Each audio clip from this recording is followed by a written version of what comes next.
Un nuovo modo per sostenere la tua radio. Visita radiolibertà.net. Ti basta un click e potrai versare il tuo contributo volontario direttamente online. Potrai donare con ogni tipo di carta di credito, anche prepagata. Ti aspettiamo online su radiolibertà.net. Sostieni la tua radio con il tuo contributo volontario. Radio Libertà. La tua radio. Diamo voce alla nostra gente.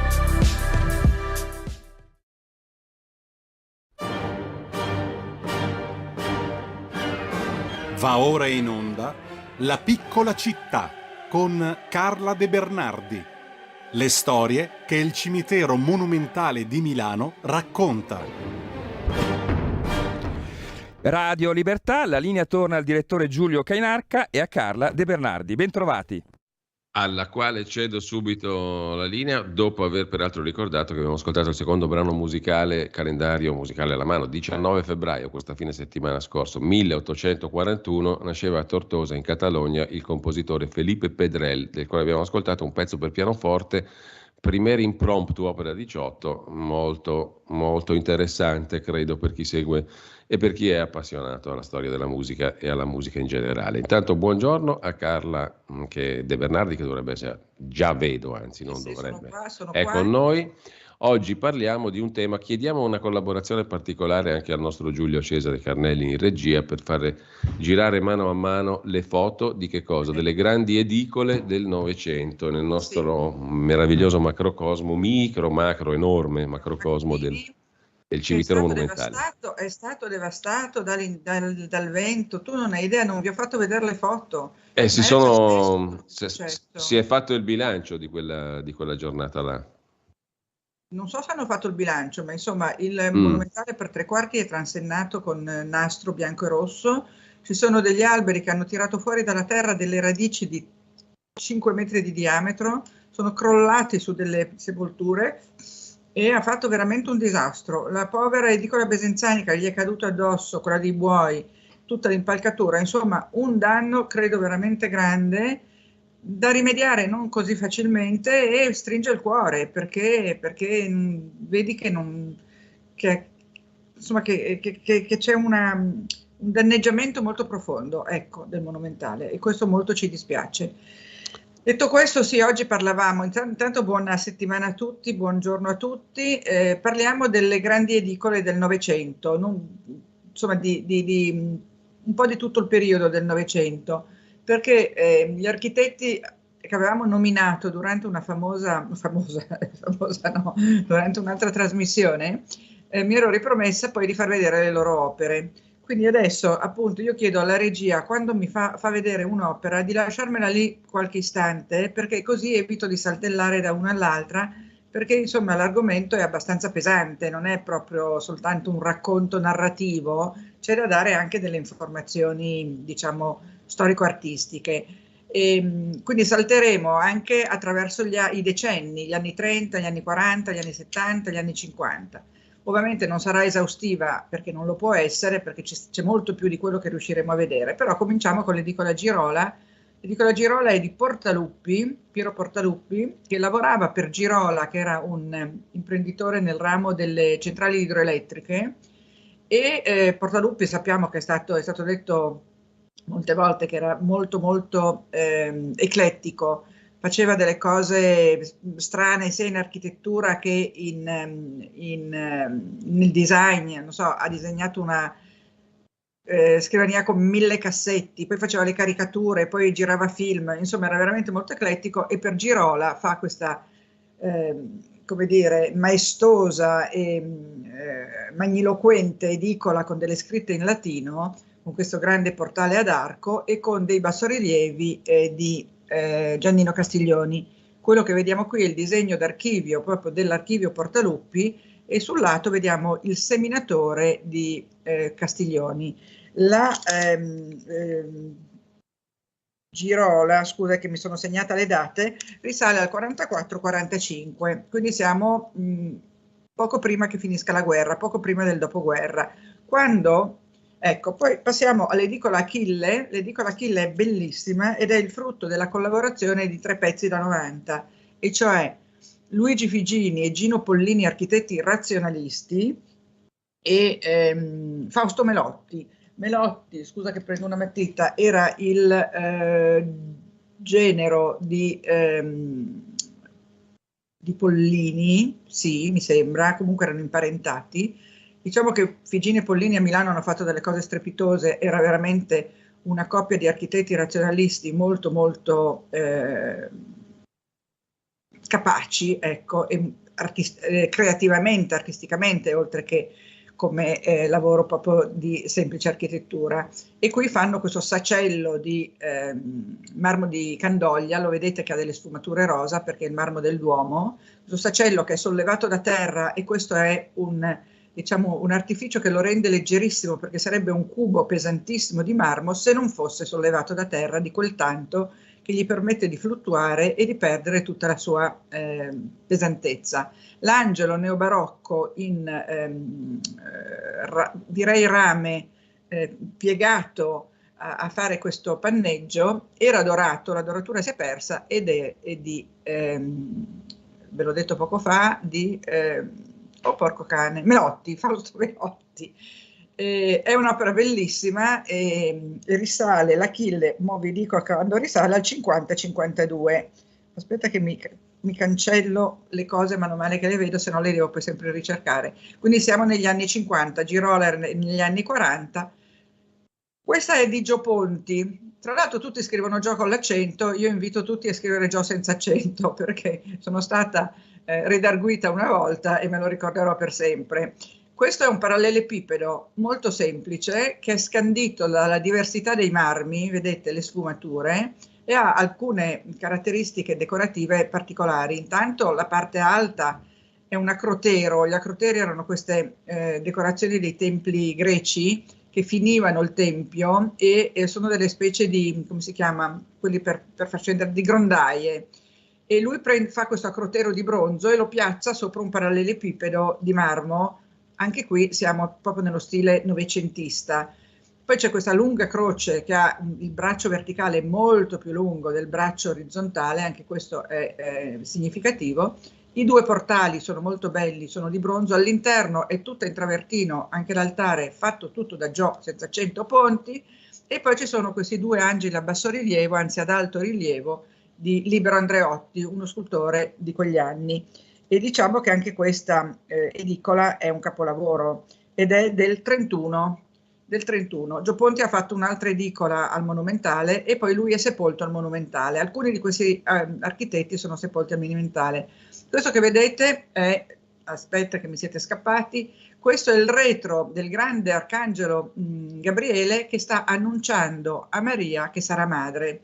Questo è un significativo di una cosa che io dico sempre, che bisogna girare intorno alle opere, perché il dietro potrebbe riservare delle sorprese. In questo caso questo manto scosso dal vento dell'arcangelo che sta arrivando a dire a Maria che sarà madre è particolare, perché questo marmo è stato piegato che sembra un tessuto e dà l'idea proprio del vento, perché Gabriele arriva, no? Arriva dal cielo, scende da Maria e c'è quindi il vento che gli scuote l'abito, la veste. Ha grandissime ali che arrivano a terra, perché gli arcangeli hanno questa caratteristica di avere le ali che arrivano a terra. Poi spero che mi farete vedere anche il davanti dell'edicola Falk. Intanto siamo passati all'edicola Bonomi, della Bolchini Bonomi, di Anna Bolchini Bonomi, che è stato un personaggio molto particolare, molto discusso, molto amica di Sindona, ma una grandissima imprenditrice con un'inventiva favolosa. Inventò anche il postal market. Questa edicola è di Mino Fiocchi e contiene all'interno una pietà bellissima bianca che si intravede di Messina. Allora, questa dunque la Bonomi è degli anni 50, vedi, siamo tra il 30, il 40 e il 50. È molto, anche questa magniloquente, molto grande, ci sono persone che, famiglie che si sono rappresentate in maniera veramente molto, possiamo dire, vistosa. Quindi questa è la Bonomi, passiamo alla prossima. Questa è la Motta con 6 figure che rappresentano Sant'Ambrogio, San Carlo, Maria Maddalena, Cristo flagellato, Sant'Ambrogio. per Angelo Motta, il produttore del panettone. Sembra un panettone, anche questa edicola, in realtà è un'edicola, si richiama delle edicole funerarie antiche al Tolos greco, e questa è di Melchior Rebega, e la Motta è del 39-52, quindi siamo andati un filo indietro. Le opere di Manzù sono veramente molto belle, sono state anche fatte prestate per una mostra, poi per fortuna sono tornati indietro.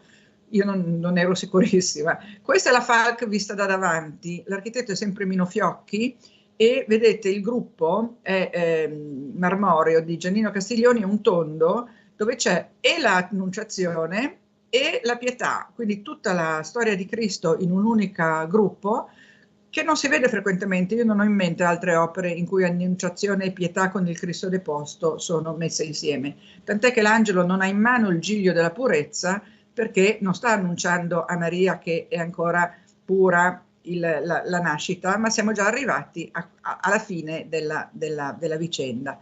Questa è di nuovo la coppia Figini-Pollini, il trio, il terzetto Figini-Pollini-Melotti, per l'edicola Manusardi, una famiglia di banchieri. Anche qui c'è questo colpo di genio di questo portale che si stacca dal blocco principale, e poi abbiamo questo angelo di Melotti bellissimo, molto soave, sul cui retro dorme un soldato romano, come è raccontato nella Bibbia